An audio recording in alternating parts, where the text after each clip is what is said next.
Pemirsa, Bareskrim Polri menangkap pendiri pasar muamalah di Depok, Jawa Barat, Zaim Saidi. Zaim dikenakan 2 pasal sekaligus dengan ancaman hukuman 15 tahun penjara.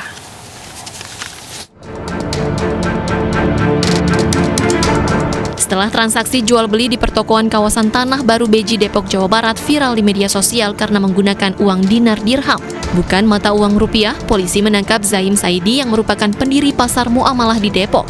Polisi menjerat Zaim Saidi dengan 2 pasal sekaligus. Menurut Kabag Penum Polri, Kombes Pol Ahmad Ramadan, Zaim disangkakan dengan pasal 9 Undang-Undang Nomor 1 Tahun 1946 tentang Peraturan Hukum Pidana dengan ancaman hukuman 15 tahun penjara. Selain itu, Zaim juga dijerat dengan pasal 33 Undang-Undang Nomor 7 Tahun 2011 tentang mata uang dengan ancaman hukuman 1 tahun penjara dan denda 200 juta rupiah.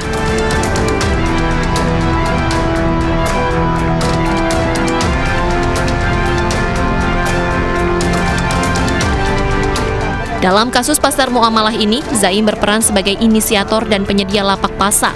Polisi pun menyita sejumlah uang dinar dan dirham dari rumah Zaim. Sebelumnya, pihak Bank Indonesia menegaskan hanya mata uang rupiah yang menjadi alat transaksi yang sah di tanah air. Pendekatan persuasif telah dilakukan agar transaksi di bazar muamalah tidak lagi menggunakan uang dinar dirham.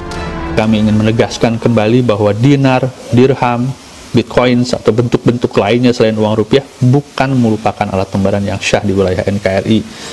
Bank Indonesia juga sangat ingin mengajak masyarakat dan berbagai pihak untuk menjaga kedaulatan rupiah sebagai mata uang negara kesatuan Republik Indonesia. Sejauh ini Bank Indonesia masih ingin melanjutkan pendekatan yang persuasif untuk mengedukasi masyarakat karena mungkin masyarakat masih banyak yang belum paham tentang undang-undang tersebut. Dan itu salah satu alasan kami mengeluarkan statement kemarin siang. Tetapi sampai satu titik itu sudah meresahkan, Bank Indonesia tentu tidak akan ragu menerapkan peraturan ini dan kami tentu saja akan bekerja sama dengan pihak-pihak yang berwenang, khususnya kepolisian. Pasar muamalah ini sebelumnya viral di media sosial karena melayani jual beli menggunakan uang asing dinar dan dirham, bukan rupiah. Pasar ini beroperasi sekali per 2 pekan. Pasar hanya beroperasi selama 4 jam mulai pukul 7 hingga 11 waktu Indonesia Barat. Pasar muamalah menjual sejumlah barang seperti pakaian muslim, parfum, dan makanan ringan. Tim Liputan iNews melaporkan. Hukuman apa yang dijerat terhadap Zaim Saidi, pendiri Bazar Muamalah Depok, Jawa Barat? Adakah aktivitas sejenis selain Bazar Muamalah Depok? Sudah bergabung bersama kami Kabag Penum Polri Kombes Pol Ahmad Ramadan, Ketua MUI Holil Nafis, dan pengamat hukum Abdul Fikar Hajar. Selamat sore Bapak-Bapak. Selamat sore. Baik, saya ke Kabag Penum Polri terlebih dahulu. Pak Ahmad, apa yang menjadi dasar penangkapan dari Zaim Saidi dan apakah saat ini Zaim sudah ditahan? Ya, saya jelaskan bahwa kemarin telah dilakukan penangkapan terhadap saudara ZS dengan pertimbangan bahwa yang bersangkutan telah melakukan tindak pidana penggunaan uang atau mata uang selain rupiah. Penggunaan yang digunakan adalah penggunaan dinar emas dan dirham. Ini melanggar pasal 9 Undang-Undang Nomor 1 Tahun 46 tentang Peraturan Hukum Pidana yang ancamannya 15 tahun penjara. Selain itu, penyidik juga menjerat dengan pasal 33 Undang-Undang Nomor 7 Tahun 2011 tentang mata uang. Di pasal 9 tersebut dijelaskan barang siapa yang membuat, menggunakan, dan melakukan jual beli dengan menggunakan mata uang selain mata uang yang sah, rupiah, akan dijerat dengan ancaman 15 tahun penjara. Oke. Spesifiknya apa kesalahan Zaim Saidi dengan penjelasan undang-undang yang Anda sebutkan, Pak Ahmad? Ya, saudara ZS selain sebagai penanggung jawab, sebagai inisiator, sebagai pengelola, dia juga penanggung jawab sebagai penjual, jual penukarannya. Jadi saudara ZS ini memberlakukan aturan pasar muamalah yang dibuat dilakukan jual beli dengan menggunakan dirham. Jadi orang yang melakukan pembelian harus menukarkan uang rupiahnya dengan dinar atau dirham. Dan yang mengelola adalah saudara ZS itu sendiri. Saudara ZS tentu modusnya adalah mencari keuntungan. Karena dari penukaran uang tersebut dari uang rupiah ke dinar atau dirham, dia mendapat margin keuntungan sebesar 2,5%. Dan memang dikatakan sama dia alasannya adalah mengikuti jual beli di zaman Nabi. Tapi modus yang penyidik lihat adalah dengan jeratan hukuman tersebut adalah mencari keuntungan dengan penukaran uang menggunakan mata uang selain rupiah, yaitu dinar dan dirham. Baik, saya ke Pak Fikar. Pak Fikar, Anda melihat modus yang dilakukan oleh Zaim Saidi ini apakah memang melanggar hukum atau pidana? Ya, motif mencari untung itu tidak bisa dijerat dengan undang-undang mata uang. Nah, yang pertama umpamanya, ya, menggunakan mata uang asing bukan rupiah, ya, untuk melakukan jual beli, ancamannya 1 tahun, ya, dan denda 200 juta. Nah, itu pelanggaran biasa sebenarnya, ya, artinya dia menggunakan mata uang yang bukan rupiah, gitu, ya, yang bukan rupiah. Karena itu kemudian dia diancam hukuman pelanggaran sebenarnya 1 tahun ke bawah itu dan 200 juta. Nah, tetapi ketika menerapkan pasal 9 Undang-Undang Nomor 146, menurut saya itu keliru. Karena tekanan pada pasal 9 Undang-Undang Nomor 1 tahun 46 itu adalah meniru, membuat benda semacam mata uang. Nah, yang dimaksud baik uang atau uang kertas. Nah, yang dimaksud dengan semacam mata uang atau uang kertas itu adalah uang Indonesia. Karena ini hukum Indonesia. Undang-Undang Nomor 1 tahun 46 itu hukum Indonesia gitu. Jadi yang dimaksud adalah mata uang Indonesia. Jadi meniru rupiah atau meniru sen atau meniru... Bukan dinar dirham maksud Anda ya? Bukan. Ini Undang-Undang Republik Indonesia. Bisa langsung direspon oleh Pak Ahmad Ramadan soal kekeliruan penerapan pasal terhadap Ahmad Zaidi? Zaim Saidi maksud kami? Begini ya. Saudara ZS ini membuat, karena apa? Uang dinar tersebut yang memesan adalah yang bersangkutan. Jadi saudara ini membuat yang tadinya tidak ada menjadi ada. Memesan di PT Antam. Kemudian menggunakan dirham juga ke pengrajin perak di Pulau Mas, Jakarta. Sehingga penyidik menerapkan dia membuat yang tadinya ada. Kemudian bukan saja membuat, bukan saja menjual beli, tapi barang itu yang mengadakan atau yang membuat ada adalah saudara ZS itu sendiri.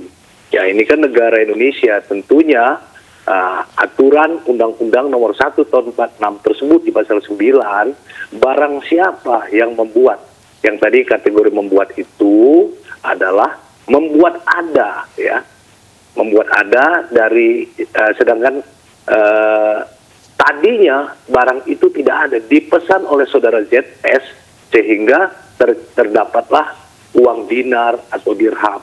Setelah ada, digunakanlah sebagai modus tukar, kemudian digunakan sebagai alat jual beli di lapak yang juga pengelolanya adalah saudara ZS. Sehingga penyidik berkesimpulan memenuhi unsur-unsur pasal 9 Undang-Undang Nomor 1 tahun 46 dengan ancaman 15 tahun penjara. Kita ke MUI, mendapatkan perspektif MUI mengenai kasus ini. Bagaimana Pak Holil? Ya, yang pertama berkenaan dengan keyakinan bahwa kembali kepada zaman Rasul itu dengan cara dinar itu tidak tepat. Karena dinar dirham itu ada sebelum 400 pada era ya 400 tahun sebelum Masehi. Jadi Nabi Muhammad SAW itu meneruskan dari sebelum Nabi, bukan Nabi mencetak sendiri, artinya berbeda dari mata uang sebelumnya.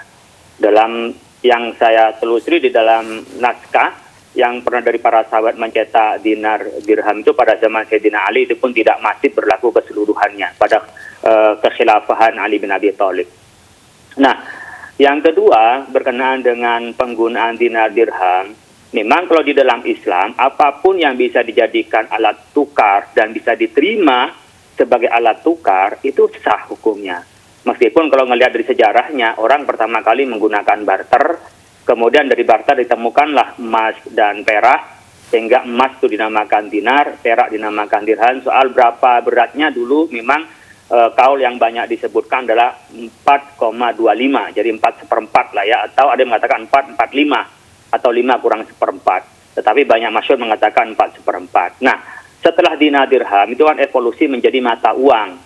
Oleh karena itu, masing-masing negara setelah Perang Dunia Kedua itu mempunyai mata uang, termasuk di Indonesia menetapkan uang rupiah. Selain uang rupiah dianggap tidak sah sebagaimana tadi Undang-Undang Nomor 1 Tahun 46 ya. Nah, oleh karena itu kalau berkenaan dengan hukum Islam, apapun yang bisa dipakai untuk transaksi itu sah. Termasuk tadi umpamanya Bitcoin, cryptocurrency, atau berupa dinar dirham. Akan tetapi Islam mengakui terhadap hukum negara. Wa ulil amri minkum, jadi ketika sebuah negara menetapkan mata uang demi kemaslahatan umat seperti Undang-Undang Nomor 1 Tahun 46 itu tentang mata uang rupiah dan tidak sah melakukan pembayaran seperti halnya Undang-Undang Nomor 7 Tahun 2011 tentang mata uang, maka negara tentu sebagai penegakan hukum sah melakukannya. Oleh karena itu bagi umat Islam berkenaan dengan muamalah al-aslu fil muamalah al-ibahah, asal pada dalam muamalah itu boleh saja.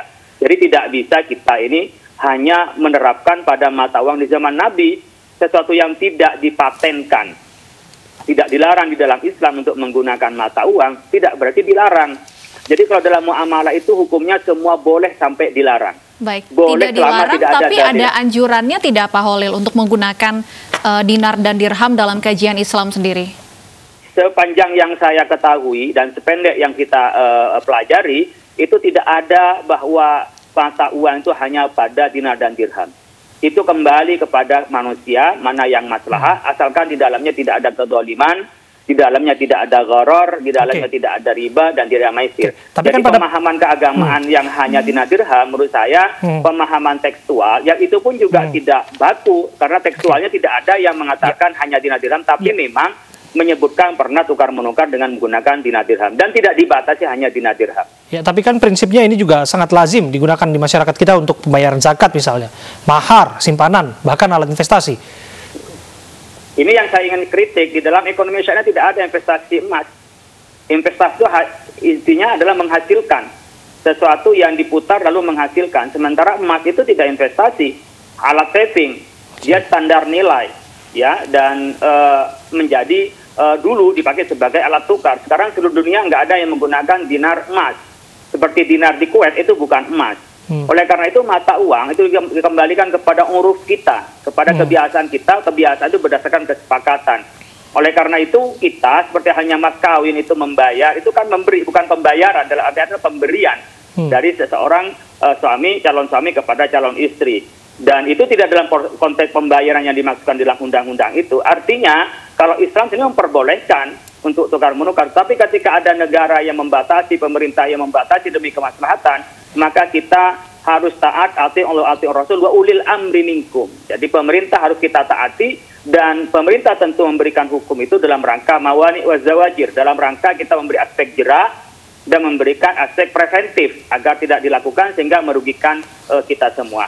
Cuman yang perlu ditanya adalah seperti Antam, ya, seperti badan usaha milik negara, mengapa mau mencetak tanpa izin? Karena begini, setelah ada kata-kata dinar, ada kata-kata dirham, itu mengilustrasikan orang kepada pemakaian mata uang di zaman Nabi, meskipun bukan hanya di zaman, bahkan zaman sebelum Nabi. Oleh karena itu menurut saya tidak cukup kepada pendiri pasar muamalah, tetapi mengapa diantam memfasilitasi itu sehingga konotasinya itu menjadi mata uang sebagai pengganti rupiah. Memang yang stabil adalah emas. Emas itu zero inflation, maka emas dijadikan alat saving. Tapi sekarang tidak sebagai mata uang untuk konteks di Indonesia. Ada urusan literasi yang sangat penting yang harusnya menjadi tanggung jawab instansi yang terkait. Bagaimana tanggapan polisi? Tidakkah melakukan penangkapan terhadap ZS ini sangat represif? Berlebihan. Pak Ahmad? Bagaimana? Ya, tidakkah penangkapan terhadap Zaim Saidi ini dianggap represif? Karena pada akhirnya kan masih banyak masyarakat yang butuh menggali informasi mengenai penggunaan dinar dirham ini. Jadi begini, kasus ini diawali dengan adanya video viral yang viralnya di tanggal 28 Januari. Tentunya penyidik tidak ujuk-ujuk langsung melakukan penindakan. Mendalami dulu, melakukan penyelidikan, mengumpulkan bukti-bukti. Setelah bukti-bukti cukup, baru dilakukan penindakan. Jadi bukan berarti kita melakukan represif, tapi kita melihat unsur-unsur tidak pidana. Apakah memenuhi unsur-unsur tidak pidana cukup atau tidak, ya? Nah, kita melihat di pasal 9 Undang-Undang 1 ini ancamannya 15 tahun penjara, ya kan? Sedangkan 5 tahun penjara saja sudah memenuhi, bisa dilakukan penahanan. Saat ini kemarin dilakukan penangkapan terhadap yang bersangkutan, ya. Untuk dilakukan penahanan atau tidak, itu penangkapan berlaku 1 kali 24 jam. Nanti kita lihat apakah setelah 24 jam penyidik akan melakukan penahanan terhadap saudara ZS atau tidak, kita nanti akan sampaikan. Iya, Pak Ahmad, apakah artinya polisi juga akan melakukan penindakan untuk kasus-kasus serupa karena informasinya tidak hanya di Depok tapi juga ada di tempat-tempat lain? Oh, tentu ya. Jadi kita akan melakukan penyelidikan lebih lanjut, kemudian menampung informasi-informasi apakah ada kasus-kasus serupa di tempat lain. Tentunya ketika kita menemukan kasus-kasus serupa di tempat lain, kita akan melakukan penindakan yang sama. Oke, saya ke Pak Fikar. Pak Fikar, soal penggunaan dirham tadi kan masih banyak di masyarakat sebagai pembayaran zakat, simpanan, mahar, bahkan soal alat investasi pun disebutkan tadi. Antam pun menyiapkan, memfasilitasi variannya, begitu. Artinya ada persoalan literasi di sini yang bisa saja menjebak seseorang dalam ranah pidana yang tidak dia ketahui. Bagaimana komentar Anda?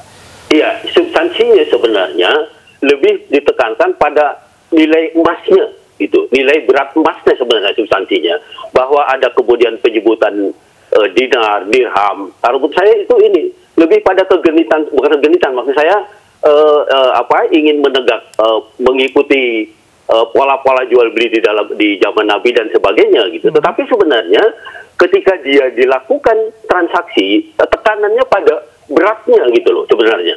Itu yang seharusnya harus dipahami seperti itu. Nah, karena itu kalau menurut saya ketika ini dijaring dengan undang-undang mata uang, itu pun masih menjadi pertanyaan sebenarnya. Di bagaimana pertanyaannya?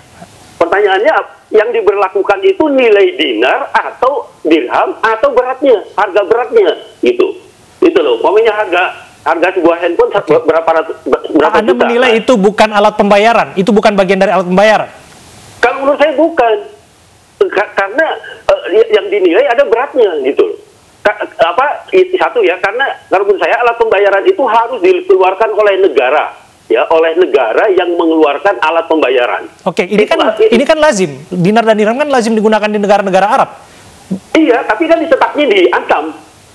Dibuatnya di Antam, artinya bukan belum tentu itu ada umpamanya nomor seri seperti uang Indonesia gitu, ya. Oleh Bank Indonesia kan dicatat itu. Nah, dirham dan ini lebih pada beratnya sebenarnya, lebih pada ukuran beratnya. Itu yang disitulah nilainya gitu. Nilai tukarnya tuh di situ gitu. Jadi penamaan dirham dinar dirham itu kalau menurut saya itu meniru zaman Nabi, tetapi lebih pada sebenarnya nilai tukarnya lebih pada izinkan saya menangkap penjelasan Anda. Artinya Anda menyimpulkan bahwa dirham dan dinar ini digunakan sebagai bentuk barter begitu, barter beratnya, bukan sebagai alat pembayaran. Betul, pada substansinya ini adalah jual beli barter. Jual beli barter, tidak bisa dipidana. Anda sepakat dengan itu, Pak Polisi? Ini membeli barang dengan emas. Jadi begini, maaf bisa bergantian bicara. Ya, silakan Pak Ahmad. Jadi begini, saya jelaskan ya, saya ulangi lagi, bahwa saudara ZS ini memesan. Kemudian ini bukan digunakan sebagai perhiasan atau sebagai koleksi, tetapi digunakan untuk jual beli, di mana pasar muamalah yang dikelola adalah adalah dikelola oleh saudara ZS itu sendiri. Pembeli dalam pasar muamalah tersebut harus menukarkan uang rupiah dengan uang dinar atau dirham yang dikelolanya. Tentunya saudara ZS mengambil keuntungan dari penukaran tersebut sebesar 2,5% margin keuntungannya. Nah, disinilah letak unsur-unsur pidananya. Dia membuat yang tadinya tidak ada menjadi ada. Kita akan menelusuri dari PT Antam apakah pesanan tersebut diketahui oleh PT Antam penggunaannya untuk jual beli, gitu ya. Karena dia berpesan, kemudian yang mengelola jual beli tersebut adalah saudara ZS sendiri. Jadi saudara ZS ini bukan mengelola pasar saja, tapi mengelola tukar menukar uang dari rupiah menjadi uang dinar dan dirham. Setelah tertukar, baru uang dinar tersebut dibelanjakan di pasar muamalah tersebut. Jadi seperti itu. Oke. Baik. Ya, Pak Ahmad, ada penukaran rupiah dengan dinar dirham yang kemudian digunakan dalam aktivitas di pasar muamalah tersebut. Apa kemudian yang membedakan aktivitas ini dengan misalnya di pusat perbelanjaan atau di tempat makan ketika kita menukarkan rupiah dengan alat pembayaran dalam bentuk lain? Seperti apa misalnya? Ya, seperti misalnya koin ataupun voucher di pusat perbelanjaan atau di arena permainan misalnya, Pak Ahmad. Kalau itu tujuannya yang di pasar muamalah benar-benar untuk jual beli, di mana saudara ZS dari tukar menukar tersebut mengambil keuntungan. Jadi dia untungnya dua kali. Untungan pertama adalah dari penukaran uang rupiah ke dirham dan dinar. Keuntungan kedua dari kegiatan pasar tersebut. Sedangkan kalau seperti ini hanya untuk tidak ada penukaran untuk lebih. Kemudian kalau seperti yang dicontoh tadi, itu juga ketika ada penukaran ya, menjadi kupon, kemudian kupon itu ditukar kembali menjadi uang, itu bisa dikenakan pasal perjudian itu misalnya, ya. Itu letak perbedaannya. Ya, saya kembali ke MUI, nampaknya penting sekali wawasan mengenai penggunaan dinar dan dirham ini, Pak Khalil, termasuk dari instansi terkait soal wawasan keislaman. Tentu MUI bertanggung jawab di sana. OJK, Bank Indonesia tentu juga harusnya memberikan penjelasan yang matang mengenai ini sebelum pada akhirnya ujung-ujungnya pidana orang yang mengandalkan wawasan kenabian zaman dahulu. Ya, yang kita perlu garis bawahi tadi Pak Fikar ya, berkenaan dengan apa itu dinar, apa itu emas. Jadi ketika bicara dinar itu mata uang, sementara emas itu berkenaan dengan beratnya. Maka mungkin itu nanti menjadi delik hukumnya, apakah ini termasuk melanggar hukum karena berkenaan dengan undang-undang mata uang. Tapi emas sebagai barang yang dibarter, saya tidak tahu masuk pembayaran atau tidak, saya bukan ahli hukum. Tetapi itu banyak terjadi di tengah-tengah kita adalah penukaran. Mobil kita tukar dengan nambah uang. Itu sistem barter kita kenal ya. Sistem barter kita banyak. Tapi dengan alat pembayaran saya kembalikan nanti kepada ahli hukum ya. Tetapi saya ingin menyampaikan, saya memang ZS saya sering baca dari interaksi, memang punya keyakinan bahwa yang kembali kepada Islam bebas dari riba kalau menggunakan dinar dirham. Saya tahu betul di beberapa kesempatan dan tulisannya. Beberapa kali saya juga bantah bahwa jangan kita tekstual di dalam memahami muamalah. Dalam muamalah itu bebas kita sampai dilarang. Jadi selama tidak dilarang itu bebas. Beda dengan ibadah, tidak boleh bekerja kecuali dianjurkan, itu ibadah. Nah, kadang-kadang memahami muamalah seperti ibadah kembali bernostalgia di zaman Nabi, lalu secara tekstual itu harus ada di tengah-tengah kita. Memang secara ekonomi, kalau kita menggunakan mata uang kita cenderung kita terkena inflasi. Itu terasa dan itu sudah ada angka-angkanya ya, bagaimana inflasi kita setiap tahunnya. Sementara secara teori ekonomi kita menggunakan emas, ya emas itu adalah selalu dia zero inflation. Jadi emas itu nggak pernah naik, tetap stabil. Yang turun itu adalah barangnya. Sehingga terkesan emas itu naik, emas lagi naik, enggak, barangnya yang turun. Jadi kalau inflasi kena berarti emas naik, tapi kalau inflasinya juga tidak terlalu banyak terkenanya maka lebih stabil emas itu. Jadi emas itu nggak bisa naik. Maka istilah investasi emas, saya kurang setuju karena investasi itu lebih kepada memproduksikan. Dan mata uang itu bebas-bebas saja, saya pikir selama itu tidak merugikan. Bahkan di zaman kekhilafahan itu ada juga sifatnya menjadi cikal bakalnya cek dan giro itu. Jadi seperti jaminan yang menunjukkan harga. Jadi mata uang ini ada mata uang itu berkenaan dengan nilainya, ada mata uang intrinsic value namanya. Bahannya itu punya nilai. Emas itu sebagai mata uang, emasnya sendiri punya nilai. Sementara rupiah, kertasnya itu nggak punya nilai. Seandainya tidak karena diakui oleh negara, uang 100.000 dengan uang 50.000, uang 20.000 itu kertasnya nggak jauh beda. Hanya kertas Tetapi biasa. ketika itu emas itu ada bedanya. Oleh karena itu sebenarnya kalau kita berkenaan dengan kajian keislamannya, mata uang apapun bisa asalkan itu diakui. Tetapi memang mata uang yang memang punya nilai dan tak pernah berubah, tak pernah lengang terkena inflasi adalah mata uang emas dan dirham itu. Tetapi terus terang saja ini tidak dipakai di Indonesia dan kita tunduk terhadap hukum di Indonesia. Soal nanti underlying asetnya atau menggunakan standarnya kepada emas itu nanti kebijakan pada negara yang tahu terhadap kemaslahatan pemerintah kita. Prinsipnya kita ada di wilayah negara kesatuan Republik Indonesia dan kita penting juga untuk menjaga kedaulatan rupiah sebagai mata uang kita. Terima kasih atas waktu Anda berbincang bersama kami, Pak Khalil Nafis, Pak Ahmad Ramadan, Kabak Penum Polri, dan juga Pak Abdul Fikar Hajar, pengamat hukum pidana.